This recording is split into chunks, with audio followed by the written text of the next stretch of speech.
First Information Report (FIR).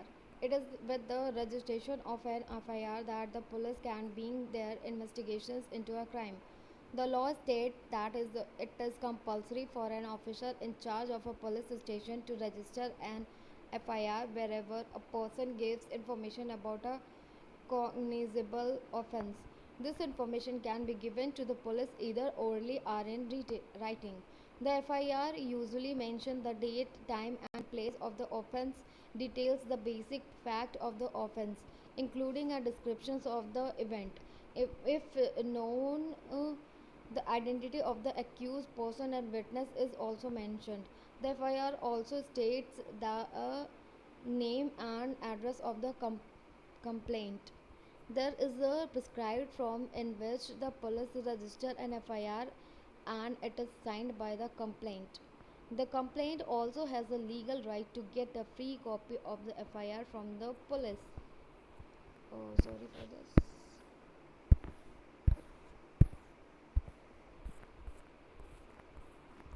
What is the role of the public prosecutor? A criminal offense is regarded as a public wrong. What is the meant by this is that is considered to have been committed not only against the affected victims but against society as a whole. Do you remember the case of the Dowry death of Sudha that we read about in the previous chapter? The case against the accused Lakshman and his family was presented by the state. That is why the case was called State, the Delhi administration versus Lakshman Kumar and others. Similarly, the above case can be called State versus Shanti Hembram and not Mr. Shinde versus Shanti Hembram. In code, it is public prosecutor who represent the interest of the state. The role of the prosecutor began once the police has conducted the investigation and filed the charge sheet in the court. She has no role to play in the investigation. The prosecutor must conduct the uh, prosecutions on behalf of the state. As an officer to the court, it has her duty to act impartially and present the full and material fact, witnesses, and evidence before the court to enable the court to decide the case. You get the picture? So tell me, Mr. Shinde, how did the gold chain go missing? I had kept my chain in the drawer. Shanti stole it. No other outsider except Shanti goes into my room. Mr. Shinde searched her trunk in front of me, and we were shocked to find red 10,000 in an envelope. Shanti got this money from selling my gold chain. She is a thief. What is the role of the judge?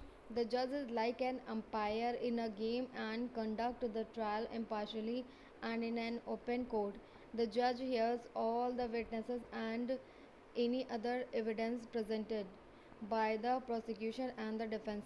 The judge decides whether the accused person is guilty or innocent on the basis of the evidence presented and in accordance with the law.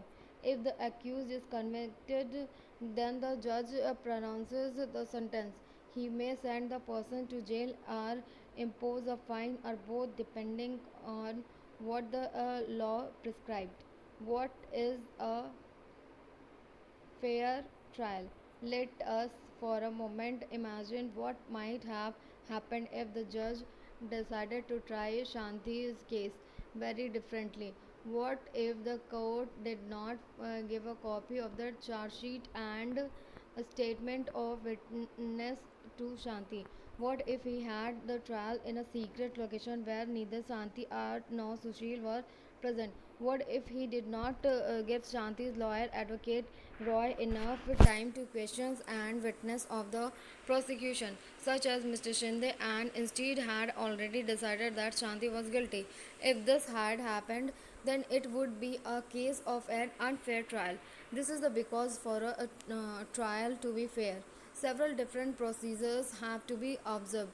Article 21 of the Constitution that guarantees the right to life, state that a person's life or liberty can be taken away only by following a reasonable and just legal procedure. A fair trial ensures that the Article 21 of the Constitution is unhelped. Let us now return to Shanti's case as described in the storyboard and identify the essential elements in a fair trial. Look at this picture. Here are my case papers. I have been falsely accused of stealing my employer's gold chain. They found read 10,000 in Shanti's trunk and said that this was the money she got from stealing the chain. But this is money that we have been saving up together.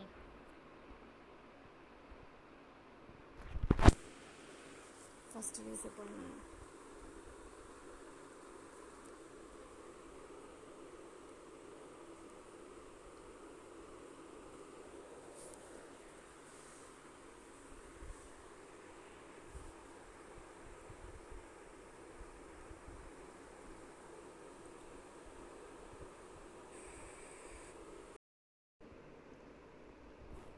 Firstly, Shanti was given a copy of the charge sheet and all other evidence that the prosecution's personal against her presented against her.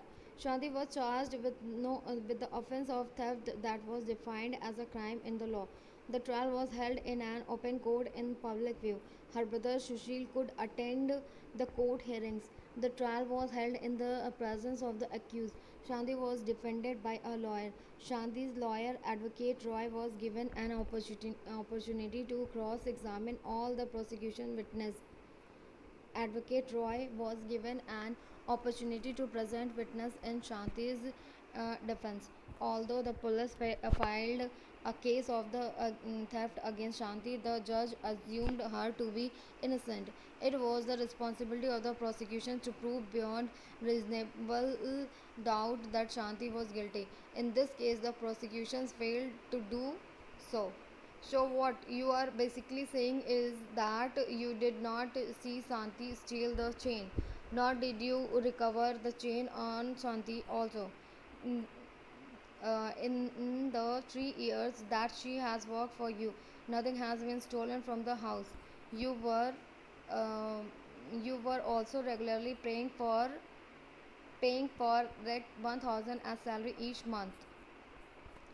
It is significant that the judge decided to matter only to the basic of evidence before the court. The judge did not jump to the conclusion that Shanti was the thief just because she was a poor Miss maid servant instead. The judge remained impartial, and since the evidence showed that some young man and not Shanti was the thief, he set Shanti free. In Shanti's case, justice was finally done to her because she was given a fair trial.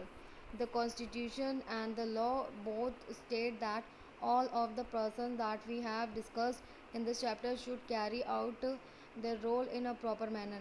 What this means is that they all need to work to ensure that every citizen, irrespective of their class, caste, gender, religious, and ideological backgrounds, get a fair trial when accused. The rule of the law, which says that everyone is equal before the law, would not make much sense in every citizen, were not guaranteed a fair trial by the Constitution. All of the process written in bold page 74 crucial fair trial, write in your own words. Okay, look at this. This is exercise